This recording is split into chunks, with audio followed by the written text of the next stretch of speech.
তুমি তওবা করছো, ইস্তেগফার করছো।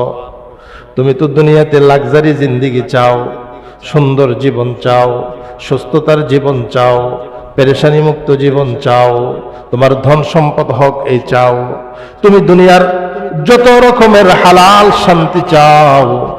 বান্দা তুমি তওবা করছো, ইস্তেগফার করছো, ইউমাত্তিউকুম মাতাআন হাসানা, আমি তোমাকে উত্তম জিন্দেগি বুক করার নিয়ামত দান করব। সুবহানাল্লাহ। ইউমাত্তিউকুম মাতাআন হাসানা। মুফাসসিরিন کرام এই আয়াতের অংশে ব্যাখ্যা করেন, ইউমাত্তিউকুম মাতাআন হাসানা, আল্লাহ তওবাকারী ইস্তেগফারকারীদেরকে শান্তিময় জিন্দেগি ভোগ করার যে নিয়ামত দান করবেন, এটার অনেকগুলো ব্যাখ্যা।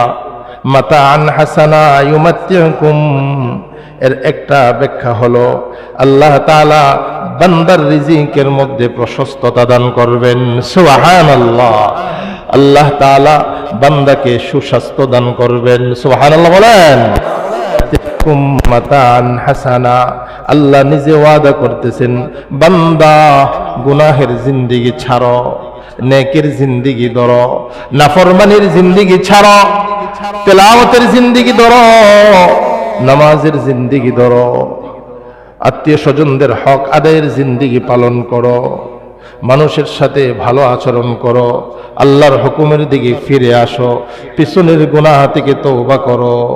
আমি ওয়াদা করতেছি, ইউমাত্তিউকুম মাতাআন হাসানা, আমি তোমাকে শান্তিময় একটা জিন্দেগি দান করব। সুবহানাল্লাহ। প্রতিপালকের কাছে ক্ষমা চাও, তোমরা তোমাদের রবের কাছে মাফ চাও, তোমাদের গুনাহগুলোর জন্য ক্ষমা চাও।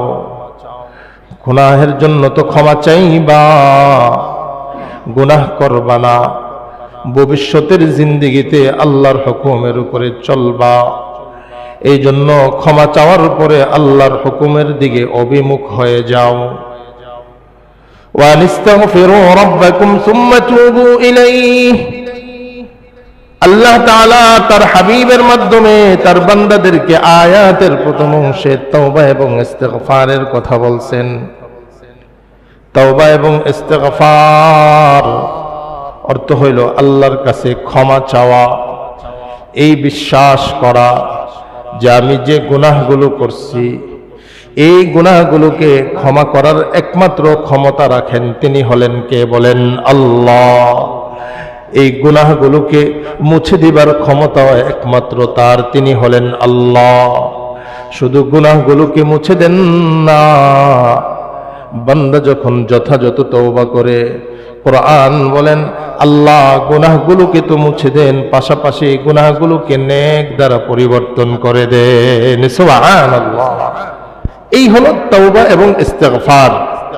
এর মাধ্যমে আমরা জানলাম যে তওবার মাধ্যমে, ইস্তেগফারের মাধ্যমে আল্লাহ তাআলা আমাদেরকে আযাব দিবেন না, আযাব মুক্ত রাখবেন।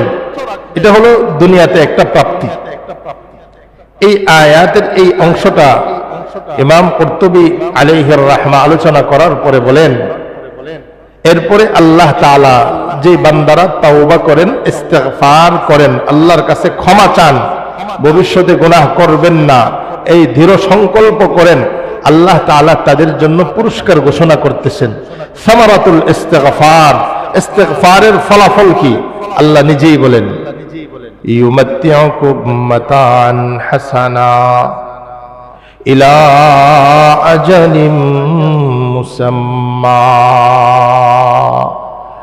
রব্বুল আলামিন বলেন, বান্দা তুমি তওবা করছো, ইস্তেগফার করছো, তুমি তো দুনিয়াতে লাক্সারি জিন্দেগি চাও, সুন্দর জীবন চাও, সুস্থতার জীবন চাও, পেরেশানি মুক্ত জীবন চাও, তোমার ধন সম্পদ হোক এই চাও, তুমি দুনিয়ার যত রকমের হালাল শান্তি চাও। বান্দা তুমি তওবা করছো, ইস্তেগফার করছো, ইউমাত্তিউকুম মাতাআন হাসানা, আমি তোমাকে উত্তম জিন্দেগি বুক করার নিয়ামত দান করব। সুবহানাল্লাহ।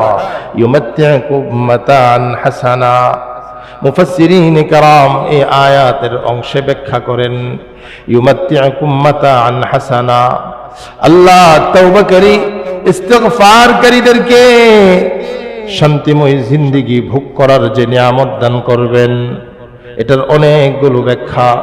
মাতাআন হাসানা ইউমাত্তিউকুম এর একটা ব্যাখ্যা হলো আল্লাহ তাআলা বান্দার রিজিকের মধ্যে প্রশস্ততা দান করবেন। সুবহানাল্লাহ। আল্লাহ তাআলা বান্দাকে সুস্বাস্থ্য দান করবেন। সুবহানাল্লাহ বলেন।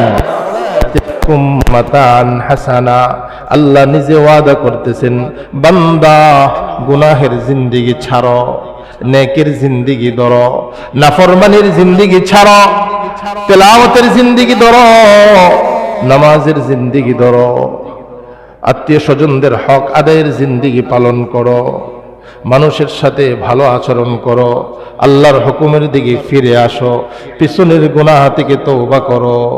আমি ওয়াদা করতেছি ইউমাত্তিউকুম মাতাআন হাসানা, আমি তোমাকে শান্তিময় একটা জিন্দেগি দান করব। সুবহানাল্লাহ। বলে হুজুর কতদিন পর্যন্ত?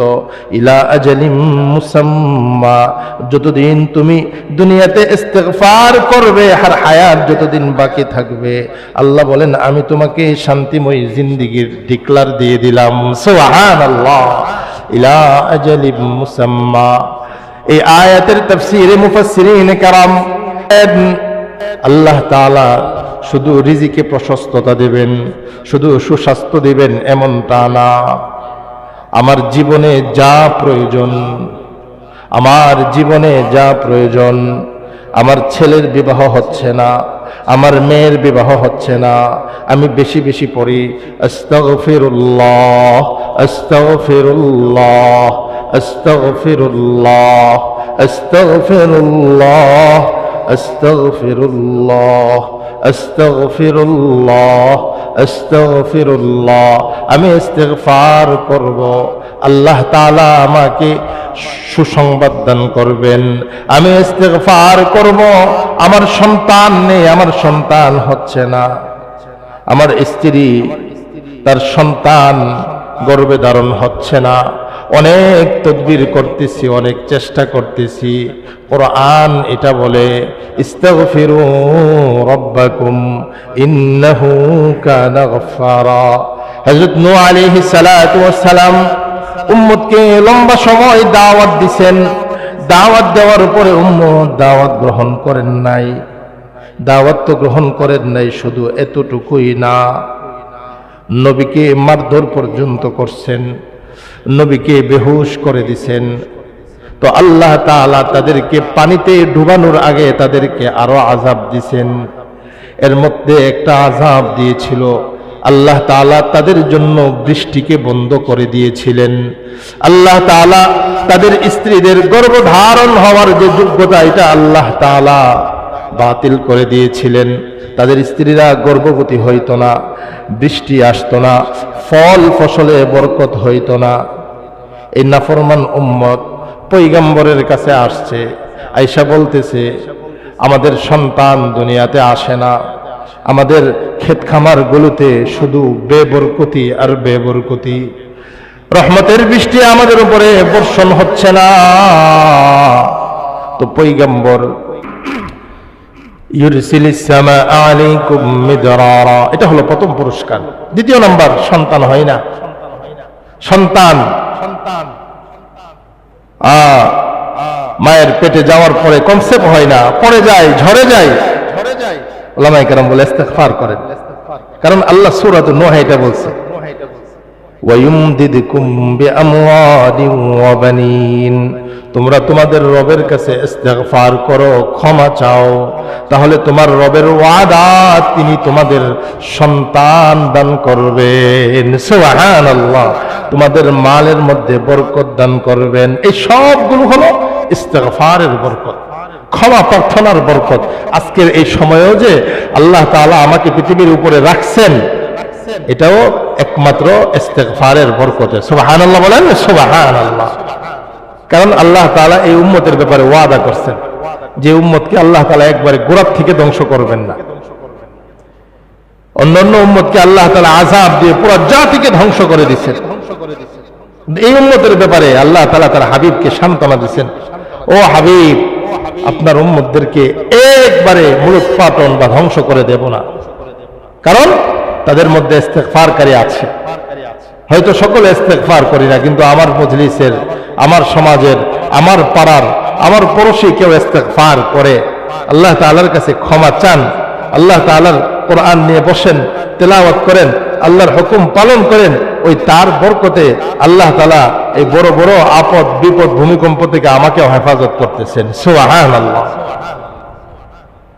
ইস্তেগফারের অনেক পুরস্কার আল্লাহ কোরআনে কারীমে বলছেন। এর মধ্যে সূরাত নূহে আল্লাহ বলেন, ইরসিলিস সামা আলাইকুম মিদরারা, তোমরা ইস্তেগফার করো তোমাদের রবের কাছে, তাহলে তোমাদের রব তোমাদেরকে রহমতের বৃষ্টি দান করবেন, অজরে বৃষ্টি দান করবেন। ওয়ায়ুমদিদকুম বিআমওয়াল, তোমাদের মাল তিনি বাড়িয়ে দিবেন। সুবহানাল্লাহ বলেন, সুবহানাল্লাহ। ওয়ায়ুমদিদকুম বিআমওয়ালিন ওয়া বানিন, তোমাদের সন্তান তিনি বাড়িয়ে দিবেন। ওয়ায়াজআল লাকুম আনহারা, আর তোমাদের ফল ফলাদি এবং তোমাদের জমি জামার মাঝে তিনি নহর সৃষ্টি করে দিবেন। সুবহানাল্লাহ। এটা আল্লাহ পাকের ওয়াদা, এটা আল্লাহ পাকের ওয়াদা। এই আয়াতগুলোর মধ্যেও আমরা ইস্তেগফারের পুরস্কার পাইলাম। আর সূরাত হুদেও আল্লাহ বলছেন, ওখানে এক কথায় সব বলে দিচ্ছেন, বান্দা তোমার জীবনের যা প্রয়োজন, শান্তিময় জীবনের জন্য যা প্রয়োজন আমি সব তোমাকে দিব, তুমি আমার কাছে ক্ষমা চাও। সুবহানাল্লাহ। وَانِسْتَغْفِرُوا رَبَّكُمْ ثُمَّ تُوبُوا إِلَيْهِ يُمَتِّعْكُمْ مَتَاعًا حَسَنًا। এখানে প্রশ্ন হবে, হুজুর ক্ষমা প্রার্থনা করে আল্লাহর অনেক নেক বান্দা আছে, কিন্তু শান্তিময় জিন্দেগি তাদের দুনিয়াতে দেখি অনেক কিছুর অভাব, আশপাশে অনেক কিছু তাদের নাই, কিন্তু এরপরে আল্লাহ বলছেন যে শান্তিময় জিন্দেগি উপভোগ করাবেন। এটা কিভাবে? দৃষ্টান্ত দিলে বুঝবেন। একজন রাজবন্দী জেলখানায় আছেন, বাহিরে আরেকজন দেশের ক্ষমতায় আছেন। রাজবন্দী যিনি জেলখানায় আছেন উনি জানেন, যেদিন আমি জেলখানা থেকে মুক্ত হব আমি এই দেশের প্রধান হয়ে যাব, সকলে আমার পক্ষে। আর যিনি ক্ষমতায় আছেন উনি চিন্তা করেন যে আমি আছি বিভিন্ন কলা কৌশলে, কিন্তু আমি যেদিন আমার আসন চলে যাব এরপরে আর আমার থাকার কোনো সুযোগ নেই। তাহলে জেলখানাতে যিনি আছেন রাজবন্দী, উনি জেলখানাতে আছেন, কিন্তু ওনার দিলের যে প্রশান্তি, মুক্ত হব, দেশ স্বাধীন হয়ে গেছে, সাথে সাথে আমি রাষ্ট্রপ্রধান হয়ে যাব, এই যে একটা চিন্তা চেতনার কারণে তার জেলখানার এই পেরেশানি, এটা কোনো পেরেশানি মনে হবে না, শান্তি মনে হবে। যদিও একটু কষ্ট করতেছি, কিন্তু আমার জন্য সামনে অনেক বড় মহাশান্তি অপেক্ষা করতেছে। ঠিক একজন আল্লাহর বান্দা, তওবাকারী, ইস্তেগফারকারী, তার দুনিয়ার এই সামান্য কষ্ট সে যখন কোরআনে কারীমে আল্লাহ তাআলার ওয়াদাগুলো শুনে যে আল্লাহ তাআলা তো মুমিনের জন্য এই পুরস্কার রাখছে, এই নিয়ামত রাখছে, এই বড় বড় নিয়ামত আল্লাহ আমাকে দিবেন, তো দুনিয়ার এই সামান্য পেরেশানি এটা তার কাছে পেরেশানি মনে হয় না। সুবহানাল্লাহ। কারণ সে তো বড় আশায় আছে। এটা কি? এটা তো একটু শান্তি আসছে, এখন একটু সুস্থ আছি, আবার কিছুক্ষণ পরে অসুস্থ হয়ে যাব, এটাই তো আমাদের দুনিয়ার শান্তি। এখন সন্তান আছে, কিছুক্ষণ পরে আবার সন্তান থাকবে না, এটাই আমাদের দুনিয়ার শান্তি। এখন ভালো অবস্থায় আছি, কিছুক্ষণ পরে আবার খারাপ অবস্থা এসে যায়, এটাই দুনিয়ার শান্তি। দুনিয়ার শান্তি কিনা বলেন? চিরস্থায়ী না। বলেন না কিনা? চিরস্থায়ী না। তো এই জন্য যারা তওবাকারী, ইস্তেগফারকারী, আল্লাহ তাআলার আনুগত্যশীল বান্দা, এই দুনিয়ার সামান্য এই শান্তি এটা তাদের কাছে শান্তি মনে হয় না। তাদের সামনে আল্লাহ পাকের ওয়াদা আছে, যে আল্লাহ পাক ওয়াদা করছেন তিনি তো আমাকে শুধু দুনিয়া না 10 দুনিয়ার সমান এক জান্নাত দিবেন। সুবহানাল্লাহ বলেন না? সুবহানাল্লাহ। তো তখন ওই তার কাছে দুনিয়ার এই কষ্ট এটা কোনো কষ্ট মনে হয় না, দুনিয়ার এই কষ্টটাই তার কাছে আরো বড় শান্তি মনে হয়। সুবহানাল্লাহ। এটাই আল্লাহ বলেছেন, ইউমাত্তিউকুম মাতাআন হাসানা, এক শান্তিময় উপভোগীয় জিন্দেগি দান করবেন। ঠিকই যারা আল্লাহওয়ালা, যারা নেককার, যাদের জিন্দেগি ইসলামের উপরে পরিচালিত, যাদের জিন্দেগি আল্লাহর হুকুমের উপরে পরিচালিত, রাসূলুল্লাহর সুন্নাহর উপরে পরিচালিত, তারা দুনিয়ার এই সুখকে সুখী মনে করে না। সুবহানাল্লাহ বলেন না? সুবহানাল্লাহ। তাদের কাছে যে অবস্থায় আছে তারা হাজারো সুখ একদিকে, আর তারা একবার সুবহানাল্লাহ, আলহামদুলিল্লাহ, লা ইলাহা ইল্লাল্লাহ, আল্লাহু আকবার, এটা বলাটা তাদের কাছে যেই প্রিয়, যেই শান্তিময় মনে হয়, দুনিয়ার অন্য কোনো নিয়ামত তাদের কাছে এত শান্তিময় মনে হয় না। সুবহানাল্লাহ।